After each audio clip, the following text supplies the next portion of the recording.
Bonjour, je suis contente de vous retrouver pour un nouvel épisode du podcast, l'épisode du mois de octobre-novembre. Ça fait à peu près 3 semaines que j'ai fait le dernier podcast. Mais j'avais envie, en fait j'avais un peu de temps aujourd'hui, j'ai quelques réalisations à vous montrer. Je me suis dit que j'allais pas attendre forcément le mois pour faire le podcast suivant, sachant que la semaine prochaine je vais en plus au CSF. Donc la semaine prochaine j'aurai pas le temps de tourner un podcast, je pense. Donc écoutez, on se retrouve pour un nouvel épisode où je vais vous montrer quelques réalisations couture et tricot. Je regarde, en fait, elles sont posées nonchalamment sur ma chaise à côté de moi. Mais d'abord, ce que je porte, c'est le champagne cardigan que j'avais réalisé l'année dernière, que je mets tout le temps. Je l'adore. C'est un pilier de ma garde-robe, ce gilet. Il est vraiment dans une couleur que j'aime beaucoup, ce camel un peu foncé, et sa forme, j'aime beaucoup aussi. Donc je le porte très très souvent dès que c'est l'automne, en fait. Je le porte très souvent. Et je l'ai mis aussi dans ma garde-robe d'hiver, parce que j'ai fait ma garde-robe d'hiver. Donc je vous présenterai ça dans une prochaine vidéo, mais il est dedans aussi. Et si vous regardez derrière, il y a mon panneau où j'ai commencé à préparer ma garde-robe d'hiver. Et on y reviendra. Aujourd'hui, on se concentre sur les réalisations déjà effectuées. Je vais commencer par le tricot et je vais finir par la couture parce que j'ai pas mal de choses à vous dire sur la réalisation couture. Donc, je vais commencer par le tricot. Je vais commencer par un gilet que j'ai fait pour ma fille, qu'elle porte beaucoup et je le vois parce qu'il y a des taches sur les manches. Voilà, mais c'est un petit gilet Dandelion de Along avec Anna que j'ai réalisé pour Alice. Voilà, donc ce modèle qui existe pour femmes aussi d'ailleurs, se caractérise par ce point de pissenlit, signification de Dandelion, c'est pissenlit. Voilà, donc c'est un point qui est très facile à réaliser avec des mailles tirées, et voilà, il y en a aussi dans le dos. Je l'ai réalisé dans la même laine que Anna avait utilisée pour le modèle de présentation, parce qu'en fait j'ai montré à Alice le modèle, parce que maintenant on ne fait plus de réalisation sans demander son avis à mademoiselle, hein, elle a des goûts très arrêtés. Donc je lui demande toujours avant de lui faire un truc, et je lui ai montré le modèle de présentation, elle m'a dit « Ah ouais, j'aime bien cette couleur », et ça. Donc j'ai dit qu'à cela ne tienne, je vais acheter la même laine que le modèle. Et c'est de la Baby Merino de Trops, tout simplement, le coloris Bordeaux. Alors il a l'avantage d'aller à la Chine, un gilet de petite fille. Mais comme vous le voyez, de petite fille de moins en moins petite, puisque j'ai réalisé la taille 6 ans. Ça m'a fait un petit choc, hein, quand même. Quand j'ai vu qu'il ne restait plus qu'une taille pour arriver à la taille maximale, ça m'a fait un petit peu bizarre. Hein. Voilà. Donc, et c'est un modèle qui se tricote. Alors, du bas vers le haut, en fait, les manches à part. Et quand on arrive ici, on rejoint en fait le corps et les manches pour finir en faisant des diminutions le long des raglan. Voilà, ça fait une très jolie finition au niveau des raglans. Et après, on fait un grafting sous les aisselles. Et je dois dire que je suis assez fière de moi. Voilà. C'est très joli. Donc ça fait un gilet d'enfant, mais avec vraiment des jolies finitions. Et c'était des boutons de mon stock qui m'avait été donné par ma copine Valérie. Voilà, donc un petit modèle très simple, mais que Alice aime beaucoup, qu'elle porte beaucoup. Donc je suis très contente. Et là, aujourd'hui, elle est partie avec un gilet du commerce. Je suis en train de me dire ce qu'elle avait porté, quelque chose que je lui avais fait, mais non, c'était un gilet du commerce. Donc j'ai fait ça pour ma nuit. Et j'ai fait ça pour moi. Donc comme vous voyez, ma fille et moi, nous sommes bien assortis, n'est-ce pas? Puisque nous sommes quand même dans des teintes très très proches de Bordeaux. Donc celui-là, je vous l'avais montré dans le dernier podcast, mais ça y est, je l'ai terminé. Hein. C'est le gilet, c'est le pull Ankyloa. Je remettrai les références dans les notes du podcast, de Inky Havik, ma copine Mélanie, qu'elle a réalisé pour le magazine édité par Folie Ordinaire. Et j'ai un peu honte parce que je me souviens plus du nom du magazine, mais c'est pareil, je les mettrai dans les notes du podcast. Donc c'est un gilet qui se tricote en bottom-up, donc du bas vers le haut en fait, avec un motif dentelle en losange et les manches à part. Alors le corps est assez court comme vous voyez. Et j'avoue qu'en l'ayant enfilé une première fois, parce que là il ne fait pas encore assez froid chez moi pour pouvoir mettre ces pulls là, mais En l'ayant enfilé une fois, ouais, il est quand même très très court. Alors j'espère que... Je l'ai mis aussi dans ma garde-robe d'hiver. J'espère que, voilà, que je vais le porter malgré sa longueur, je verrai. Je vous dirai à la fin de l'hiver si je l'ai porté ou pas, mais c'est vrai que j'adore la couleur, le mélange de laine que je vous avais présenté la dernière fois, donc de la Arvetta et de la Tilia de chez Flecolana. J'aime vraiment beaucoup le rendu. En fait, les deux, le mohair n'est pas de la même couleur tout à fait que le fingering, et donc ça fait un effet, une couleur vraiment très très jolie. Évidemment, c'est totalement dans ma zone de confort, hein, comme vous pouvez voir. Avec un jean comme ça, c'est bien. C'est des couleurs que je porte très très souvent. Le bordeaux, c'est vraiment une de mes couleurs de prédilection. Les modifications que j'ai effectuées, c'est au niveau des manches. En fait, en suivant, pourtant mon échantillon était bon en hauteur, il n'était pas bon en largeur, mais il était bon en hauteur. Et en suivant les indications, j'avais des manches à la fois trop courtes et trop resserrées en bas. Alors même si, hein, évidemment, elles sont resserrées, hein, mais c'était trop serré en bas et trop court. Donc j'ai changé. Normalement, pour ma taille, on fait les diminutions tous les 3 rangs. Et moi, j'ai fait, il en faut 29 dans ma taille, et moi, j'ai fait les diminutions tous les 3 rangs 10 fois. Ensuite, tous les 4 rangs 10 fois aussi. Les 9 dernières, je les ai fait tous les 5 rangs. Voilà, pour espacer, donc allonger. Non, je n'ai pas fait 9 à la fin, j'ai fait 5, parce que je voulais donc qu'elle soit un petit peu plus large. J'ai fait 5. Donc j'ai fait 10, 10, 5 en faisant des diminutions avec un nombre de rangs différents. Pour qu'elle soit assez longue pour moi. Et pour le coup, la longueur est bien. Mais ça, à la limite, la longueur, c'est moins difficile à changer. Il suffit de rajouter des mailles en bas. Sauf que pour un bottom-up, je ne peux pas reprendre trop le corps, vous voyez.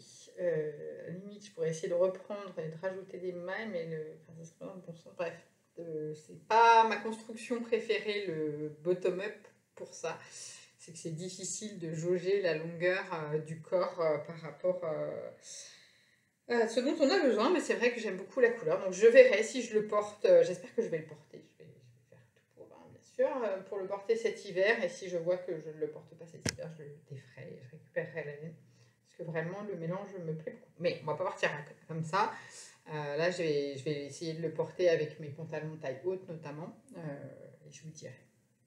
Taille haute, et puis peut-être aussi, tout simplement, je me disais que je vais peut-être porter tout simplement un petit débardeur en dessous. L'idée étant de ne pas me retrouver le bidon à l'air, vous voyez. Donc je vais peut-être tout simplement en fait porter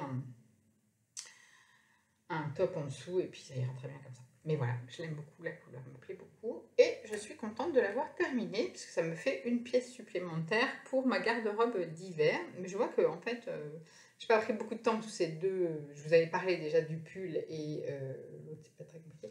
Donc je vais voir, je vais peut-être aussi vous présenter ma garde-robe d'hiver en réalité, là. Mais avant cela, la masterpiece de ces dernières semaines, ça a été ma veste Julia. Donc en fait, je vous avais montré le tissu au tout début quand je vous ai présenté mes projets pour la garde-robe d'automne. Ça faisait partie des tissus que je voulais utiliser. Et en fait, j'ai beaucoup hésité sur le modèle que j'allais réaliser. Au départ, j'étais partie sur un sunset, mais ma copine Valérie m'a très justement fait remarquer que... Pardon. Oula, après le café, ça se sent. Le tissu allait être peut-être un peu mou pour réaliser ce modèle d'atelier Scamit, et donc du coup très vite je l'ai vu en blazer en fait. J'aime beaucoup porter des blazers maintenant, ça fait partie des choses que je porte souvent dans ma garde-robe, et donc du coup assez vite je l'ai vu en blazer, parce que moi j'aime bien porter des blazers, mais j'aime pas porter des blazers rigides en fait. J'en ai un en gabardine de coton classique que je ne porte jamais parce qu'en fait il est trop raide et ça fait trop premier degré, vous voyez, pour moi, et donc moi j'aime bien les blazers un peu fluides, un peu voilà. Donc, j'ai fait ce modèle de Clématis Pattern, voilà, que j'avais repéré depuis un moment. Et en fait, cet été, Cécile de Que font mes mains a réalisé une version aussi qui m'a rappelé le modèle en fait, en me disant que oui, effectivement, je le trouvais très sympa. Voilà. Donc, c'est un modèle, je vais l'enfiler, avec un col châle. Ça aussi, j'aime bien parce que du coup, ça casse un peu le côté col tailleur classique en blazer.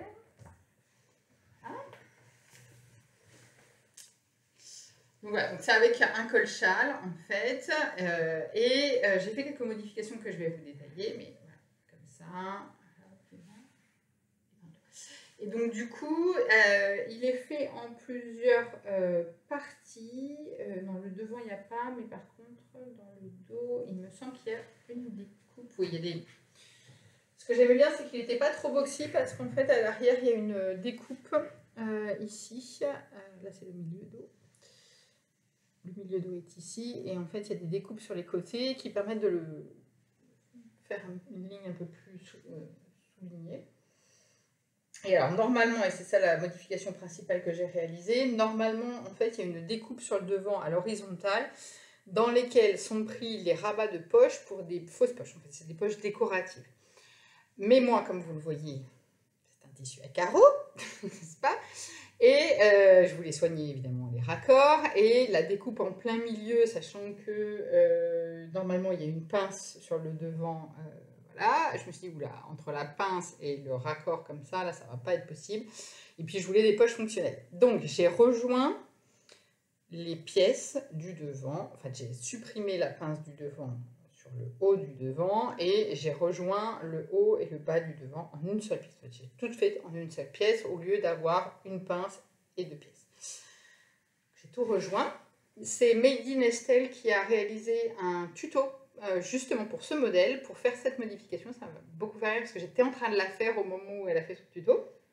Donc vous pouvez aller sur son profil, elle a fait une petite vidéo pour montrer comment elle a fait. Et en fait, donc au lieu de faire des fausses poches avec juste le rabat, je me suis fait chier un petit peu. Donc j'ai fait des poches passepoilées, passepoilées avec rabat, les deux. Hein. C'est-à-dire qu'en fait, en dessous, il y a passepoil, dessus, il y a passepoil, et entre les deux, il y a rabat. Ce sont évidemment des vraies poches, hein, je peux mettre la main dedans. Voilà. Et bon, évidemment, donc ça a été une des parties un petit peu touchy, on va dire, à faire, hein, mais encore une fois, comme d'habitude, hein, en y allant tout doucement, ça passe. Comme j'étais lancée dans ma folie de faire de belles finitions, j'ai fait des boutonnières passepoilées. Voilà, donc c'est pas, je ne les ai pas faites à la machine avec le point de la boutonnière. J'ai fait des boutonnières passepoilées. Je me suis servi du tuto qui est disponible sur le site de Pauline Alice. Il faut chercher Bound Buttonhole. Je vous mettrai le comme ça s'écrit bas. Voilà, pour trouver comment faire. Voilà. C'est vraiment pas compliqué. C'est la technique dite du patch. C'est vraiment pas compliqué. Pareil, il faut juste y aller en douceur. Et en fait, à l'intérieur, donc, ça se fait en deux fois. En fait, on fait d'abord sur l'avant les deux petites lèvres de passepoil avec le patch, et à l'arrière, en fait, on fait un trou dans la parmenture. Alors, évidemment, joliment fini avec une pièce à l'intérieur et tout ça. Et on rejoint les deux, en fait, pour que la parmenture soit fixée, évidemment, au devant. Voilà, pour pas que ça bouge. J'étais contente de moi, parce que je trouvais que c'était une jolie finition. Ça faisait longtemps que je ne m'étais pas appliquée autant sur une pièce. Évidemment, j'ai fait des raccords. Donc j'y étais. Hein. Donc là, c'est le côté. Donc, vous voyez la couture de côté qui est ici, les raccords qui sont comme ça. Voilà. Et pareil, sur les côtés, enfin la pièce de côté dos, le milieu dos, et voilà, l'autre côté aussi, pareil. Tout pareil. Je me suis bien amusée à faire des raccords partout. Voilà. Là, c'est le milieu dos. J'ai même fait sur les manches. Parce que j'étais vraiment bien lancée. Vous voyez, c'était les vacances. Hein, donc je me suis bien amusée à faire les...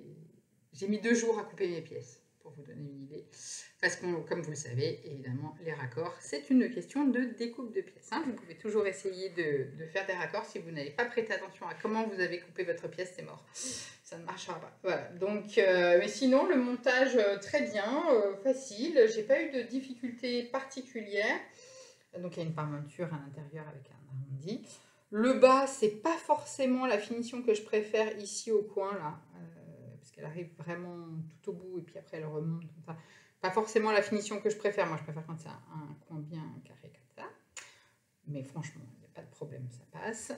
J'ai acheté la doublure à l'atelier de la création, tout simplement. J'ai choisi une doublure unie assortie à mes carreaux. Et le tissu du blazer lui-même, c'est bien de chez Maison Bobine. Voilà, j'ai acheté les boutons au marché avec ma copine. Voilà. Et non, je suis très contente. Je l'ai porté ce matin pour aller amener ma Mimi à l'école. Voilà. Je trouve que quand je mets juste un jean en dessous, tout ça, avec une paire de mocassins, j'aime bien. Je vous ferai des petites vidéos comme je fais d'habitude porter. Mais j'aime bien, j'ai fait des manches assez longues volontairement pour pouvoir éventuellement les retrousser. Voilà. En plus, comme la doublure est assortie, hein, on va se prévenir de retrousser un petit peu. Donc voilà, et puis parce que j'aime bien avoir les manches assez longues, comme vous le savez. Et j'ai raccourci, j'avais fait une toile évidemment, et j'ai raccourci. C'est parce que j'ai mis mon cahier. Touc. Est-ce que j'ai mon cahier? Non, j'ai pas mon cahier. Je reviens. Voilà, j'ai racheté un cahier pour ma partie de couture parce qu'en fait, mon cahier, mon autre cahier où je mets mes défis et tout ça du mois là, est presque fini et très occupé, enfin très plein. Très plein pour le bilan de compétences, donc que ça commence à être un peu le bazar d'avoir le même cahier pour le tricot et la couture. J'ai raccourci le corps de 7 cm et j'ai raccourci les manches de 4 cm. Voilà, et j'ai raccordé donc les deux pièces et supprimé la pince sur le devant. C'est une modification que j'ai effectuée, sachant que je fais 1,62 m comme je vois. Voilà. Donc c'était un gros morceau quand même, cette veste, mais vraiment agréable à faire. Un gros morceau parce que j'ai choisi un tissu à carreaux. Et puis que j'ai un petit peu pimpé, on va dire, les poches et les boutonnières pour avoir des finitions un petit peu plus travaillées. Mais un modèle très agréable à faire. Les explications sont très bien. J'ai pas eu de difficultés particulières. Après, bon, ça reste un blazer, hein, donc c'est plus simple parce que c'est un col châle, donc c'est plus simple qu'un col tailleur. Après, ça reste un blazer, mais en y allant doucement, franchement, je pense pas qu'il y ait de difficultés particulières pour un débutant plus, on va dire. Voilà. Peut-être pas pour la première pièce que vous allez réaliser, mais sinon, ça se fait pas mal. Du côté du tricot, dans les projets en cours, pardon, je n'ai pas de projet couture en cours. Pour être honnête, c'était donc la dernière pièce que j'avais planifiée pour l'automne, donc je suis très contente parce qu'en fait, je suis allée au bout de ce que je voulais faire et c'était très bien. J'ai fait une robe en plus que je vous avais montré la dernière fois, la robe myosotis, mais voilà, donc c'est pareil pour la garde-robe d'hiver.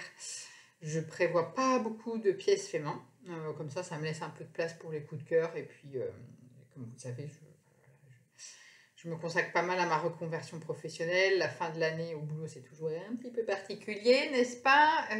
Et cette année, dans le contexte actuel là, de mon entreprise, ça va être encore un peu plus spécial, on va dire. Donc, je préfère pas trop recharger la trouille. Mais par contre, donc, ce que je suis en train de faire en tricot, alors je vous avais dit que je commencerais le Moby Sweater de Petite Knit, et en fait, je ne sais pas, une illumination, j'ai eu envie de reprendre le gilet qui s'appelait Célinette, que je vous avais montré. Vous vous souvenez, j'avais défait parce que j'avais passé de laine. J'ai décidé de refaire parce qu'en fait, quand on a teint de la laine, enfin lors de la session teinture où je suis allée chez Valérie, je n'avais pas prévu de teindre. J'avais prévu juste d'aller voir les copines, de papoter, voilà, de passer une bonne journée. Et puis je leur montre, je leur dis, quand même, ce pull de chez Cézanne me plaît beaucoup, toujours le même hein, que je vous avais montré la dernière fois. Me plaît beaucoup quand même, je le trouve beau, je me demande si je vais pas me l'acheter. Et les filles qui me font, mais quand même, tu vas pas acheter ça, tu peux largement te le faire, machin et tout. Bon, je me dis, bah si tu veux même, on teint la laine. Donc j'ai teint, j'ai tapé dans le stock de Valérie, parce que je n'avais pas amené du coup de quoi teindre. Donc j'ai tapé dans le stock de Valérie pour pouvoir teindre la laine qu'il me fallait pour... J'essaie de trouver le modèle de chez Cézanne pour vous montrer. Pour réaliser ce modèle, elle m'a teint la laine et j'ai commencé. J'ai recommencé encore une fois. Quatrième fois que j'en arrive à la séparation du corps et des manches. Voilà, donc là c'est encore en cours. Donc là, vous avez... Alors, attendez que je me retrouve. Oui, là, c'est le dos. Là, c'est les manches. Là, c'est les devants. Voilà. Et pour l'instant, tout est encore sur le même câble, n'est-ce pas? Et en fait, là où j'avais commencé à le faire en fingering tout seul, là, je le fais en fingering MOR pour une version un petit peu plus hivernale, n'est-ce pas? Et j'ai décidé de changer le nom. Il ne s'appellera pas Célinette, il s'appellera Lilibelle. Lilibelle étant un des petits surnoms que je donne à Alice. Voilà. Et en fait, ça sera un gilet potentiellement pas réversible, mais en fait, vous pourrez choisir le modèle, enfin le sens que vous voulez. Le sens qui ressemble le plus au modèle de Cézanne, c'est celui-là, où en fait, on voit les augmentations le long de l'encolure, des côtés, etc. Mais alors, personnellement, et c'est en le faisant que j'ai vu, je préfère le côté en vert. Que je trouve plus moderne, avec en fait juste les lignes qui démarrent comme ça. Mais moi, je préfère ce côté-là. Mais vous pourrez choisir le côté qui vous plaît le plus. Et en fait, il faudra choisir au moment de remonter les... de faire les... Je vais y arriver. De remonter les mailles pour les manches en dessous. Il faudra choisir le côté où ce sera joli et le côté où ce sera moins joli de le relevé des mailles, mais voilà. Et il y aura donc la bande de boutonnage façon justement champagne carnivore. Ça tombe bien. Donc il y aura la même bande de boutonnage que sur celui-là, hein, donc la bande de boutonnage sur tout le long, comme ça, en jersey double, qui est magnifique, qui est très très longue à faire par contre, hein, mais par contre la finition est juste super. Donc il y aura la même bande de boutonnage sur le Lilibelle. Voilà. Là, il a l'air assez court, parce qu'il ne me reste plus que 2 répétitions. Mais voilà, en fait, il arrive là. Il me reste 2 répétitions voilà, des mailles à faire avant de séparer le corps et les manches. Parce qu'en fait, ça s'étend pas mal ce point en hauteur et en largeur. Hein, donc évidemment, toutes les indications seront données sur à la fois... J'ai un fil de moire dans la bouche.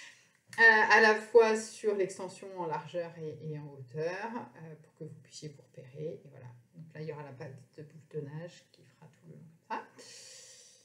Voilà. Et j'ai déjà les boutons que j'ai récupérés chez ma mère. Je ne vais pas y arriver. Hein. Voilà. Que j'ai récupérés chez ma mère, puisqu'en fait, Alice a été gardée par ma mère il n'y a pas longtemps. Elle a farfouillé.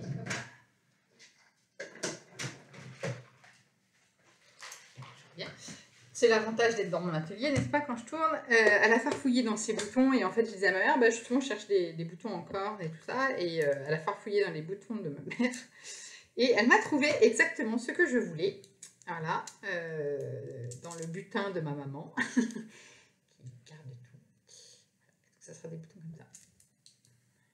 Qui sont en fait un peu, justement, sur le modèle de Cézanne. C'est des boutons comme ça. J'aime bien. Donc voilà, donc j'en ai 5. Donc il y en aura 5 puisque je n'en ai pas plus. Mais de toute façon, sur mon champagne, j'en ai pas plus. J'en ai 4 même. Voilà. Donc je vais utiliser ces boutons de récup. Voilà, voilà. Donc ça sera un... comme ça. J'ai hâte. Enfin, on n'est pas sorti des ronces, hein, puisqu'il y aura encore tout le corps à faire après et toutes les manches. C'est très long. Vous avez dit c'est très long. Mais voilà, j'avais envie de le recommencer. Je restais sur un échec et j'aimais pas ça. Donc je l'ai repris et je suis contente parce qu'il est très sympa. Et ça sera, et il est aussi, mais je vais vous montrer ça tout de suite. Il est aussi sur mon... sur ma... Je vais y arriver. Sur ma garde-robe d'hiver. Voilà, alors je vous fais juste la petite conclusion, parce que j'étais en train de monter la vidéo de novembre, et je vous disais en conclusion que j'allais vous faire une présentation de ma garde-robe d'hiver à la suite de la vidéo, et en fait je l'ai retournée, bon bref. Donc j'ai fait une vidéo séparée qui est déjà publiée sur YouTube, si vous voulez voir la présentation de ma garde-robe d'hiver, et donc du coup on va s'en arrêter là pour aujourd'hui. Par contre, à la suite, je vais vous mettre des vidéos des réalisations portées, donc le pull Arkiloa et ma veste Julia. Et je vous dis à bientôt!